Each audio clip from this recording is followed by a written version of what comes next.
Dans cet exemple, nous allons montrer comment utiliser une construction de façon itérative pour créer une approximation d'une parabole par des segments. On va s'inspirer de la figure qui est ici ouverte.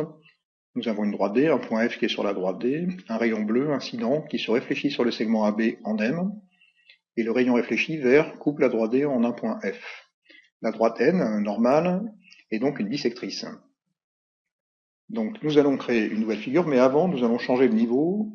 Dans le menu Options, Préférences, nous allons simplement nous mettre en mode collège, de façon à avoir moins d'icônes. Je crée une nouvelle figure vierge, avec une longueur unité. Dans cette figure, je vais commencer par créer 3 points libres, que je vais appeler F, G et M.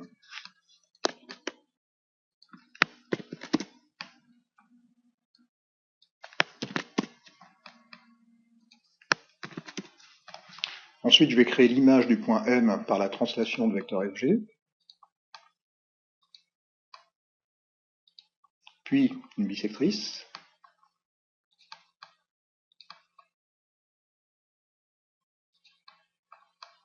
Une perpendiculaire à cette bisectrice, en M. Un cercle. Le centre M est rayon 0,5, 0,5 donc. Avec l'outil d'intersection, je demande l'intersection du cercle et de ma deuxième droite. Je crée maintenant, en gras et en bleu, un segment joignant ces deux points d'intersection. Je vais maintenant donc définir une construction. Les 3 points sources seront F, G et M, et les objets finaux seront ce point-là et le petit segment bleu. Donc j'utilise le menu Construction, choix d'éléments sources, graphique, et je clique successivement sur les points F, G et M. Maintenant, dans le menu Construction, je choisis les éléments finaux, graphiques aussi, qui sont ce point-là et le segment. Dans le menu Construction, j'indique maintenant que ma construction est finie, et je l'appelle const.